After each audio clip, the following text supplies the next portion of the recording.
எங்களை நேசிக்கிற நல்ல ஆண்டவரே, நன்றியோடு துதிக்கிறோம் அப்பா, ஸ்தோத்திரிக்கிறோம். இந்த ஆண்டவரே நாளில் நமது வார்த்தைகளை நீர் பேசின இந்த வார்த்தைகளை தியானிக்க முடியாத நீர் எங்களை தெரிந்து கொண்ட திருப்பிகளுக்காக நன்றி செலுத்துகிறோம் அப்பா. உங்களுக்கு ஸ்தோத்திரிக்கிறோம். உங்கள் வார்த்தைகள் மூலியமாய் ஆண்டவரே நாங்கள் கற்றுக்கொள்ள வேண்டிய காரியங்களையும் பாடங்களையும் எங்களுக்கு கற்றுக் கொடுக்க மட்டுமாய் நாம் ஜெபிக்கிறோம். இயேசு நாமத்தில் ஜெபிக்கிறோம் பிதாவே. ஆமென். அல்லேலூயா, அல்லேலூயா, அல்லேலூயா. எல்லாரும் அல்லேலூயா சொன்னாதான் நான் பேசிட்டு சொன்னா இப்படிதான் இயேசு கிறிஸ்து என்ன பேச போகிறார் என்று அனைவரும் பார்த்து கொண்டிருந்தார்கள். எங்க மலை பிரசங்க வேளையிலே கூட்டம் கூட்டமாக ஆயிரக்கணக்கான ஜனங்கள் வந்து இவர் என்ன பேச போகிறார் என்று அநேகர் வந்து கூடி கூடி வராங்க. ஊர் மக்களா குடும்பமா வந்து நின்று 5000 பேர் 20,000 பேர் கணக்கு மேல அவங்க கணக்கு சொல்றாங்க. புருஷர்கள் மாத்திரம் 5000 பேர் அங்க கூடி இருந்தார்கள் என்று சொல்றாரு. அல்லேலூயா. இது எல்லாருக்கும் தெரியும். அப்பேற்பட்ட கூட்டம் ஜனங்கள் இயேசு கிறிஸ்து வரும்பொழுது கூடி கூடி வந்த ஜனங்கள் இன்னும் அநேகரை விடுதலையாக்கி இருக்கிறாரு, சுகப்படுத்திருக்கிறாரு. அவர் போகிற இடத்துக்கெல்லாம் மக்கள் கூட்டம் கூட்டமா ஓடுறாங்க. எப்படியாவது இவர் பார்த்தா நம்ம சுகம் பெறலாம், குணமடையலாம், இவர் மூலமா சாப்பாடு கிடைக்கும், அநேக ஆசீர்வாதங்கள் கிடைக்கும் சொல்லி மக்கள் அநேக நோக்கத்துக்கு ஓடுறாங்க. ஆனா இங்கே சிலுவையில தொங்கிக் கொண்டிருக்கிற வேலையிலே அவர் சிலுவையில அடிபட போகக்கூடிய அந்த நாட்களிலும் சரி, இந்த சிலுவையில தொங்கிக் கொண்டிருக்கும் பொழுதும் கூட சரி, இயேசு கிறிஸ்துவுக்கு கூடின அந்த கூட்ட ஜனங்கள் எல்லாம் யாருமே அங்க வந்ததா அங்க குறிப்பிடப்படவில்லை. தான் குடும்பம், தன்னை பெற்ற தாயும் தன்னோடு கூட இருந்த சீசனும் அங்கே முன்னாடி நிற்கிறத தான் அங்க பார்க்கிறோம். வாசிக்கலாம். யோவான் 19ஆம் அதிகாரம் 25, 26, 27 இந்த வசனங்களை நாம் வாசிக்கலாம்.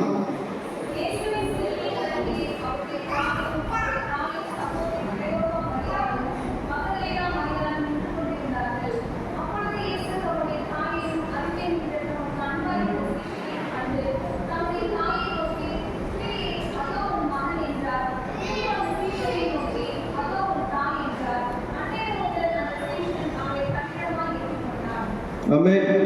அல்லேலூயா. இங்க பாத்தீங்கன்னா அந்த சிலுவைக்கு பக்கத்துல இருக்கிறவங்க தான் ஆண்டவர் பார்த்திருக்கிறார். ஏன்னா மற்ற சீசர்கள் எங்க இருக்காங்கன்னே தெரியல. அந்த சுகம் பெற்ற ஜனங்கள், ஆயிரக்கணக்கான ஜனங்கள் எங்கே இருக்கிறாங்கன்னே தெரியலங்க. அவரை எப்படியாவது சிலுவையில அடித்து கொள்ள வேண்டும் என்ற கூட்ட ஜனங்கள் மாத்திரம்தான் அவங்க குடும்பத்தை சுற்றிலும் அந்த சிலுவையை சுற்றிலும் அங்க இருக்கிறாங்க.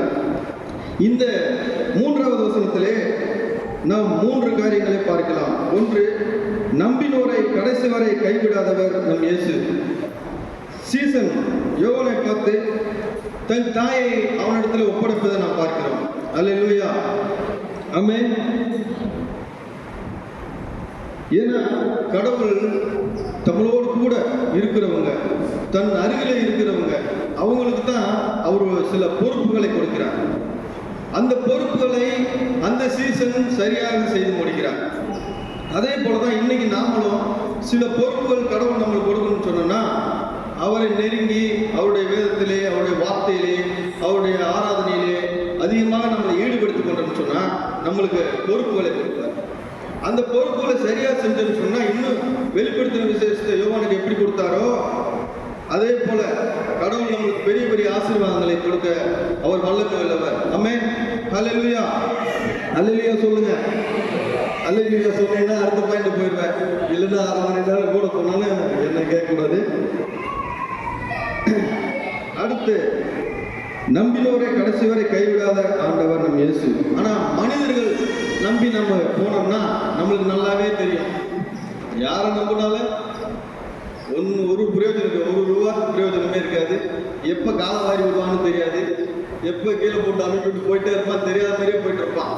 இப்போ சமீபத்தில் நடக்கக்கூடிய பெரிய பெரிய ஒரு சம்பவத்தை பார்த்தா யூடியூப்ல ஒருத்தர் அரெஸ்ட் பண்ணி போகும்போது அவர் பெரிய ஒரு செலிபிரிட்டியா இருக்காரு. ஆனால் அவர் போகும்போது முன்னாடி கூட்டமாக வந்த மக்கள் இன்னைக்கு ஒருத்தர் கூட அவர் பக்கத்தில் இல்லை. அந்த அரெஸ்ட் பண்ணி போகிற வீடியோ நீங்கள் பார்த்துருக்கீங்க, பேர் சொல்ல வரும்ல. அப்படி ஜனங்கள் என்ன பண்றாங்க, அதை பயந்து ஓடிடுறாங்க. ஆனா கூட்டம் கூட்டுறது எப்படின்னா ஒரு ஆசீர்வாதம், அற்புதம், அவர் மூலியமா நம்மளுக்கு லாபம் வருதுன்னு சொன்னா அந்த மக்கள் ஓடி ஒட்டுது. அந்த ஆளுக்கு ஏதாவது ஒரு பிரச்சனைனா மனுஷன் என்ன செய்யறான், கண்ணுக்கு தெரியாம ஓடி போயிடலாம், ஒளிஞ்சுக்கிறவன் எங்கேயாவது போயிட்டு. அந்த சம்பவம் தான் அங்கேயும் நடக்குது. சீசர்களே எங்க இருக்காங்கன்னு தெரிய மாட்டேங்குது. ஆனா வந்த ஒரே ஒரு சீசன் யோவான் மாத்திரமே. அந்த யோவானை போல நாம கூட ஆண்டவரோடு கூட இருந்து அவர் கொடுக்கிற அந்த பொறுப்புகளை நாம் செய்ய இந்த நாளில் கடமைப்பட்டிருக்கிறோம். இரண்டாவது, பெற்றோரை கனம் பண்ணும் இயேசு. தன் தாய் அழுது கொண்டு தன் மகன் இவ்வளோ வருடங்கள் வளர்த்து அவரை ஆளாக்கி எவ்வளோ ஒரு செலிபிரிட்டி, அவர் அந்த காலத்து செலிபிரிட்டி, அவர் போற இடத்துலாம் கூட்டம், அவர் தொட்டா சுகம், அவர் சொன்னா சுகம், அவர் பார்த்தா சுகம், இப்படி சுகாரஞ்சுக்கிற ஒரு மனுஷன் அவரு எவ்வளவு பெரிய ஆளா இருப்பாரு. அந்த அம்மாவுக்கு எவ்வளவு பெரிய பெருமை இருந்திருக்கும். இன்னைக்கு நம்ம பையன் ஒரு நல்லா படிச்சு ஒரு வேலையில இருந்தாலே எங்க அப்பா ஒரு பெருமைப்படுவார், என் பையன் படிச்சு ஒரு பெரிய வேலையில இருக்கான், அதுக்கே பெருமை இருக்கு இல்லையா? இப்ப ஒரு வரும்போது 5000 பேர் 10,000 பேர் கூட்டமா வரும்பொழுது அந்த தாய்க்கு எவ்வளவு ஒரு சந்தோஷமா இருந்திருக்கும். அப்பேற்பட்ட தாய் இங்கே சிலுவையில் தொங்கி கொண்டிருக்கும் பொழுது என்னென்ன நினைச்சு அழுதுகிட்டு இருப்பாங்கன்னு என்னாலே யோசிக்க முடியல. இந்த வார்த்தையெல்லாம் பேசிருக்கு தகுதி இல்லாத ஒரு ஆளா நினைச்சு நான் அப்பதான் 7 வார்த்தைகளை பேசுவதற்கு நம்மளுக்கு தகுதியே இல்லடா அப்படின்னு நினைச்சுக்கிட்டு இருந்தேன். ஏன்னா அவர் பரிசுத்தமான தெய்வம், தேவகுமாரன். அவர் சொல்லக்கூடிய வார்த்தையில எவ்வளவு அர்த்தங்கள் இருக்கும் என்று நம்மளால புரிஞ்சுக்கிடவே முடியாது. அவர் எதை குறித்து பேசியிருப்பாரு நாம யூகிச்சு பேசலாம், நம்மளால அறிவு. ஆனா அவருடைய அறிவு அது வானத்திலிருந்து வந்த அறிவு, சர்வ ஞானி அவர். அந்த அறிவுக்கு நம்மளுடைய அறிவு ஈடாகாது. ஆமென், அல்லேலூயா, அல்லேலூயா. பெற்றோரை கனம் பண்ணிய இயேசு.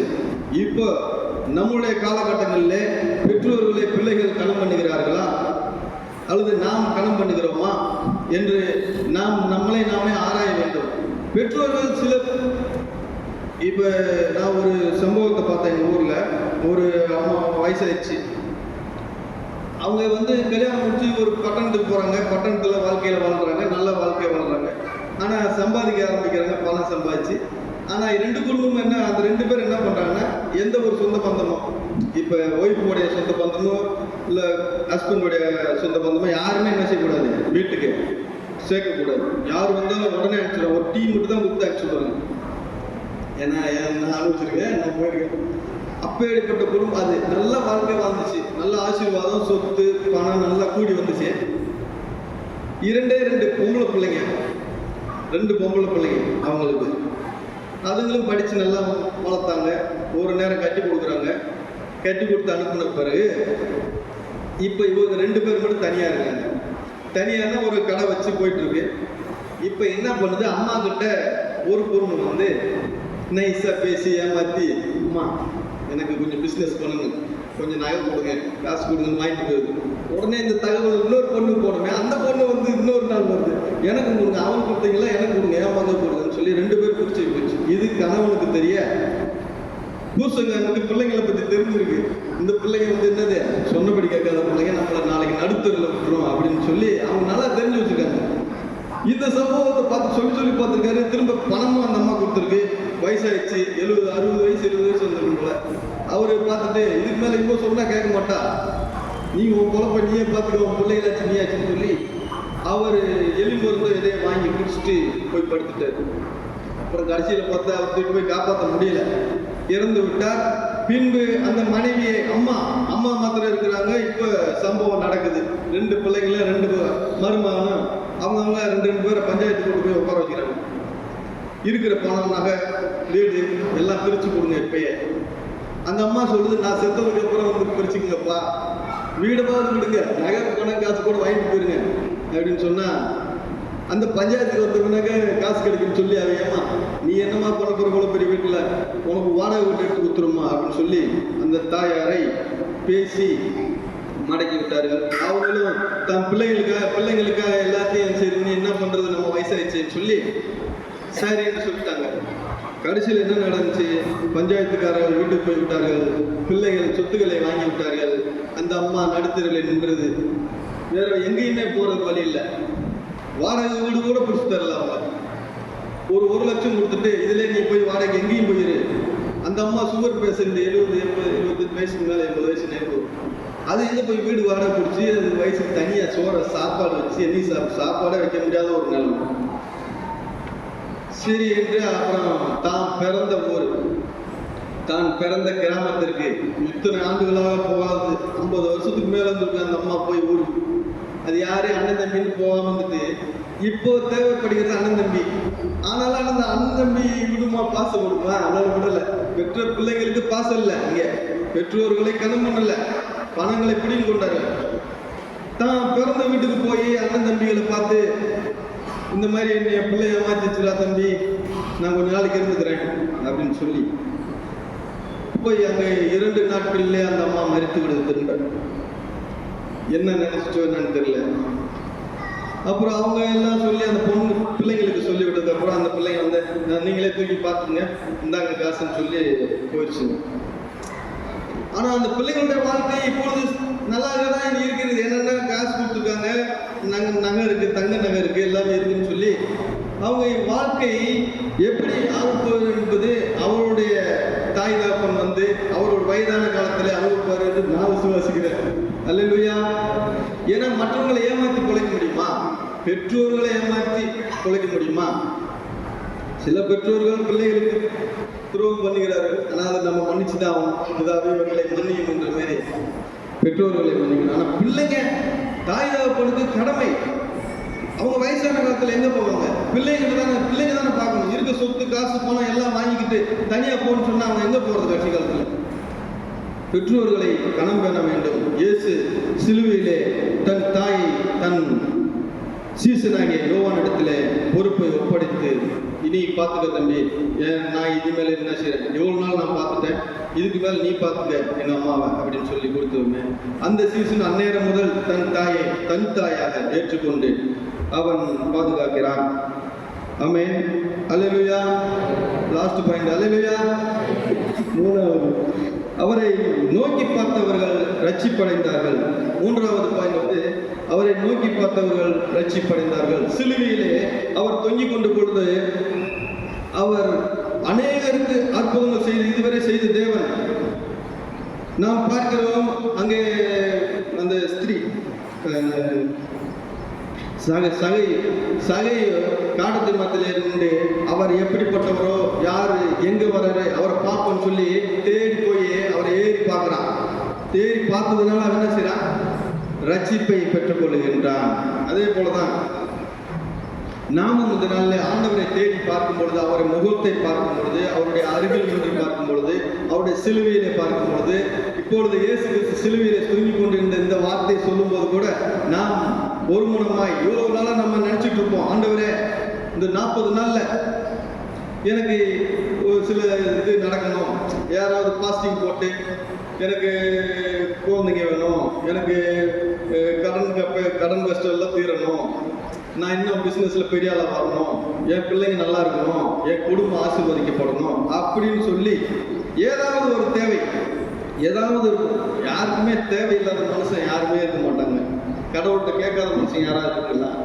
பிள்ளைங்களுக்காகவாவது, நமக்காகவாவது, குடும்பத்திற்காகவாவது நாம் கேட்போம்.